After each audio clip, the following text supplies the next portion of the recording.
જૂનાગઢ જિલ્લાના માંગરોળમાં છેલ્લા 3 દિવસ દરમિયાન પડેલા અંદાજે 40 ઇંચ જેટલા અતિભારે વરસાદી ભારે તારાજી સર્જી છે.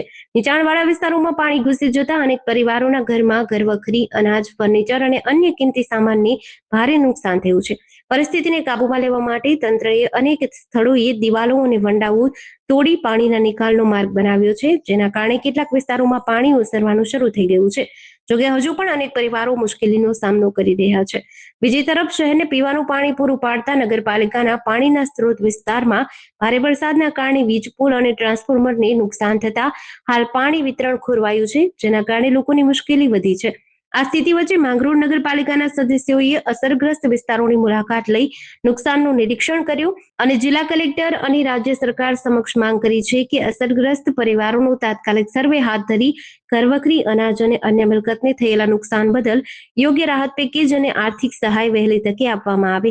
મારું નામ ભાણજીભાઈ પાલાભાઈ ગોહેલ, વોર્ડ નંબર 7ના નગરપાલિકાના સદસ્ય. અત્યારે મેં હાલ અમારા નગરપાલિકાના સદસ્યોની ટીમ અને અમારા નગરપાલિકાના ઉપપ્રમુખ અબ્દુલ્લા મિયા આજે અમારા માંગરોળની અંદર છેલ્લા 3 દિવસથી અતિ ભારે વરસાદ પડ્યો છે. 40 ઇંચ એવા નીચાણવાળા વિસ્તારો જે હતા એ 5-5, 6-6 ફૂટ ડૂબમાં આવી ગયા. અટાણે નાના અને મજૂર વર્ગના લોકો જે મધ્યમ વર્ગના છે તેનું પોતાનું તમામ ઘર વખરી અને અનાજ અને ઇલેક્ટ્રોનિક વસ્તુઓ બધું ખરાબ થઈ ગયું છે.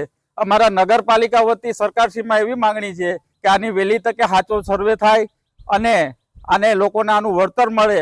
એના માટે અમે બધા સાથે થઈ અને સરકારમાં પણ રજૂઆત કરશું અને અમે જુદી જુદી એરિયાની અંદર જ્યાં જ્યાં પાણી ભરાણા ત્યાં અમે બધા લોકો સાથે મળી અને નગરપાલિકાની ટીમ આખી સર્વે કરી અને અમને બધા સદસ્યને સાથે રાખી અને સર્વે કરીને વહેલી તકે નાનામાં માણસોનું જે નુકસાન થયું છે એને સહાય મળે એવી સરકાર પાસે પણ અમારી માંગણી છે. મારું નામ છે સૈયદ અબ્દુલ્લા મિયા. મારી પાસે જવાબદારી છે માંગરોળ નગરપાલિકાની ઉપપ્રમુખની.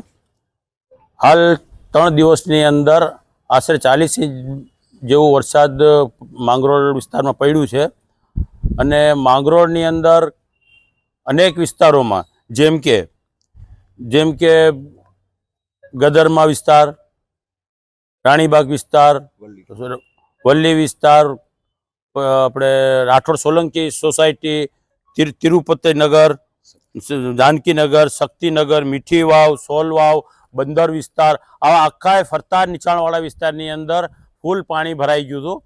હાલ પણ પાણી ભરેલું છે. લોકો, ગરીબ લોકોના જે નાના વર્ગના માણસો છે જે નીચાણવાળા વિસ્તારમાં રહેતા હોય છે એ લોકોના ઘરની અંદર પાણી ચડી ગયા અને લોકો 2-3 દિવસ સુધી બહુ પરેશાન રહ્યા છે. અત્યારે આસ્તે આસ્તે પાણી ઉતરું છે. ક્યાંકથી પાણી સિંચાઈનું કામ હાલ બાબત ચાલુ છે. સરકાર તરફથી આજે હું જવાબદાર તરીકે વ્યક્તિ તરીકે કહું કે સરકાર તરફથી અત્યારે જે અમને કોઈ સૂચના આપવામાં આવેલ નથી કે આ નુકસાનીનો કોઈ સર્વે કરવામાં નથી આવ્યો કે કોઈ અધિકારીઓ અમારા કોન્ટેક્ટ કર્યા હોય કે સરકારમાંથી કોઈ વ્યક્તિ કોઈ પ્રતિનિધિ મંડળ આવ્યું હોય એવું હજી સુધી કોઈ બનાવ બન્યો નથી. એટલે અમે સરકારથી અપેક્ષા રાખીએ છીએ કે વહેલી તકે માંગરોળની અંદર આખા માંગરોળના બધા વિસ્તારોની અંદર જઈ અને પૂરેપૂરો અમને સાથે રાખી અને સર્વે કરી અને જે આ વરસાદની અંદર જેને નુકસાન પહોંચ્યું છે એને જો એની અંદર સરકારને પૂરેપૂરું વળતર મળે એ રીતે અમારી સરકાર પાસે લાગણી અને માંગણી છે. હા, એની અંદર જે નીચાણવાળા વિસ્તાર છે, ઘણા વિસ્તાર તો એવા છે કે જેની અંદર 3-4 ફૂટ ઘરની અંદર પાણી હતું.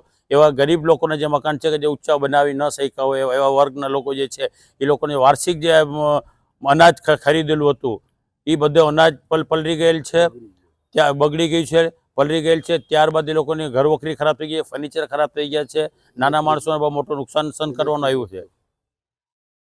એટલે સરકાર આની અંદર થોડું ચોક્કસપણે કમિટી કે કોઈ અધિકારીઓને મૂકી અને તાત્કાલિક સર્વે કરાવી અને તાત્કાલિક એનો અમલવારી કરી એવી અમારી માંગણી છે. જેડીસી ન્યૂઝ સાથે નીતિન પરમાર, માંગરોળ.